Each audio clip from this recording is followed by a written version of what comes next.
ఓం శ్రీ మహాగణాధిపతయే నమః. ఓం శ్రీ మహాసరస్వత్యే నమః.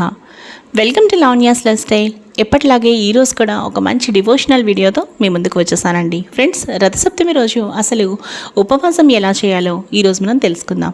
రథసప్తమి రోజు తెల్లవారుజామునే చక్కగా లేచి తలస్నానం చేసి ఇక ఆ రోజు ఆవు పాలతో బెల్లం పరమాన్నం తయారు చేసి సూర్య భగవానుడికి చిక్కుడుకాయల రథం 7 రథాలకి సూర్య భగవానుడికి నైవేద్యంగా సమర్పించి ఇక ఆ ప్రసాదం ఆ పరమాన్నం మాత్రమే, అది కూడా ఒక్కసారి తిని మాత్రమే ఆ రోజు మొత్తం ఉపవాసం చేసి మరుసటి రోజు నిత్య పూజ అయిన తర్వాతనే ఇక భోజనం చక్కగా చేయవచ్చు. ఇక రథసప్తమి రోజు ఖచ్చితమైన ఉపవాస నియమం పద్ధతి అయితే మాత్రం కేవలం సూర్యభగవానుడికి ఏదైతే పెట్టిన ప్రసాదం ఉందో నైవేద్యం, ఆ ప్రసాదాన్ని ఒక్కసారి తీసుకుని చక్కగా ఉపవాసం చేయాలి. ఇక మరుసటి రోజు నిత్యపూజ అయిన తర్వాతనే ఇంక ఉపవాసం ముగించాలి. అప్పుడు చక్కగా భోజనం చేసేయవచ్చు.